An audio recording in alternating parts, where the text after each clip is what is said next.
오늘은 맛과 향도 좋고 많은 사람들이 정말 많이 즐기는 커피에 대해서 알아보겠습니다.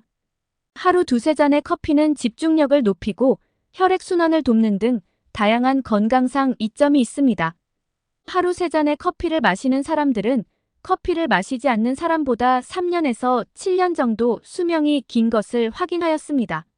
하지만 이런 커피도 일정량 이상 많이 마실 경우에는 뇌 건강에 치명적일 수 있습니다. 오늘은 치매의 위험을 높이는 커피 섭취량과 커피 섭취에 꼭 주의가 필요한 사람들에 대해 알아보겠습니다. 시청하시면서 구독, 좋아요 한 번씩 부탁드립니다. 커피를 하루에 6잔 이상 마실 경우 뇌의 크기가 작아지고 치매에 걸릴 확률이 크게 증가합니다. 연구에 따르면 30에서 70대 성인 17,702명을 대상으로 커피가 뇌에 미치는 영향을 조사한 결과 하루 6잔 이상의 커피를 마시는 사람들은 뇌의 부피가 작고 알츠하이머 치매에 걸릴 위험이 53%나 증가하였으며 뇌졸중에 걸릴 위험 또한 17% 더 증가하는 것을 발견하였습니다. 연구진은 커피 속 카페인이 일정 수준 이상 쌓이게 되면 뇌혈관을 수축시켜 뇌 건강에 악영향을 줄 가능성이 있다고 밝혔습니다. 또한 커피를 지속적으로 과다 섭취하게 되면 뼈 건강에도 좋지 않은 영향을 줄 수 있습니다. 호주 정밀건강센터에서 실시한 또 다른 연구에 따르면 커피를 하루에 습관적으로 6잔 이상 마시면 골관절염 위험이 23% 증가하였으며 관절병에 걸릴 위험 또한 22%나 높아진다고 발표하였습니다. 이 또한 커피의 카페인이 이뇨작용을 촉진하여 칼슘의 체내 흡수를 방해하기 때문이라고 밝혔습니다. 우리가 즐겨 마시는 커피는 하루 3잔 이하로 적당량 마시면 치매나 당뇨병, 심장병과 같이 많은 질병 예방에 도움을 줍니다. 하지만 습관적으로 물 대신 커피를 많이 마실 경우에는 오히려 건강에 악영향을 줄 수 있음을 확인하였습니다. 그리고 짠 음식을 먹거나 고기를 먹은 직후 커피를 마시는 행동 또한 주의가 필요한데요. 먼저 짠 음식을 먹고 커피를 한 잔 마시는 행동은 골다공증 발생 위험과 뼈 건강에 치명적인 영향을 줄 수 있습니다. 평소 김치나 찌개 등 짠 음식을 적당량 드신다면 크게 걱정할 필요가 없지만 이런 음식을 많이 먹는다면 주의하는 것이 좋습니다. 나트륨은 몸속에서 물을 부르는 특징이 있어 나트륨 섭취 시 체내 혈액량이 늘어납니다. 우리 몸은 늘어난 수분을 제거하기 위해 신장을 통해 소변을 배출시키는데 이 과정에서 칼슘 또한 같이 빠져나갑니다.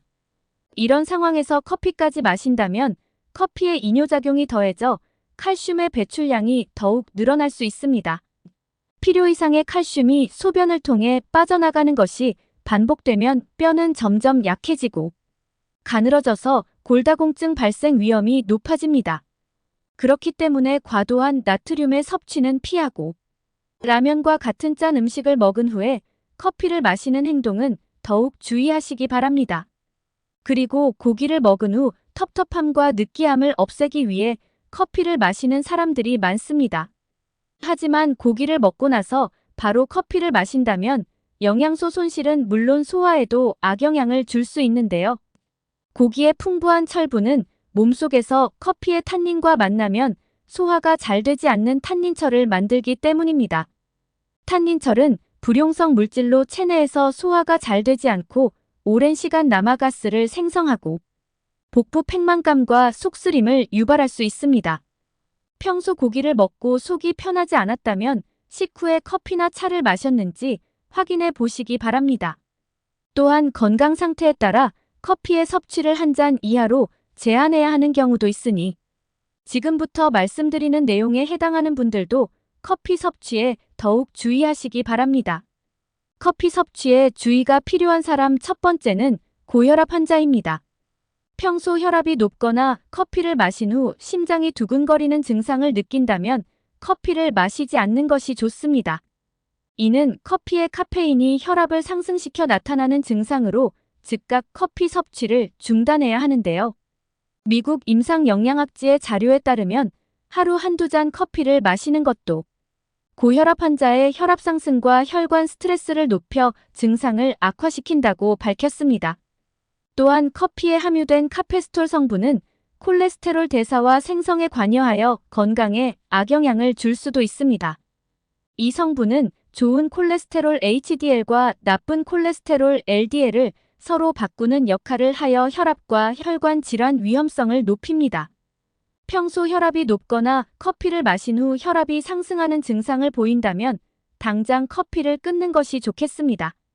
두 번째는 빈뇨 증상입니다. 커피를 마신 후 소변이 자주 마려워 불편함을 느낄 정도라면 커피를 드시지 않는 것이 좋습니다. 커피의 카페인 성분은 몸속에 들어오면 커피 섭취량의 약 2.5배에서 3배가 되는 수분을 배출시키기 때문인데요. 미국 대학의 연구에 따르면 커피의 카페인은 방광을 자극하고 소변량을 증가시켜 빈뇨와 절박성 배뇨를 일으킬 수 있다고 밝혔습니다.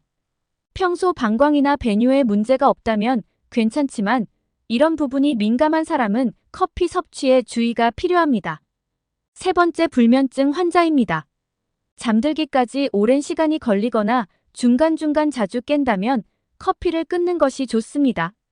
커피에 함유된 카페인 성분은 알칼로이드의 일종으로 중추신경계에 작용해 뇌를 각성시키는 효과가 있는데요.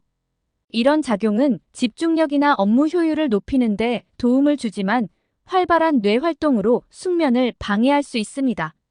각성 효과를 일으키는 카페인은 몸속에서 완전히 사라지기까지 8시간이 소요되며 사람에 따라 더 오래 걸리는 경우도 있습니다. 커피 섭취 건강한 분들도 커피를 멀리하는 것이 좋겠습니다. 또한 건강에 이상이 없는 사람이라도 하루 3잔 이상의 커피는 몸에 부담을 줄 수 있으니 커피의 과섭취는 주의하시기 바랍니다. 오늘 내용이 유용하셨다면 주변에 많이 공유해 주시기 바랍니다. 영상 끝까지 시청해 주셔서 감사합니다.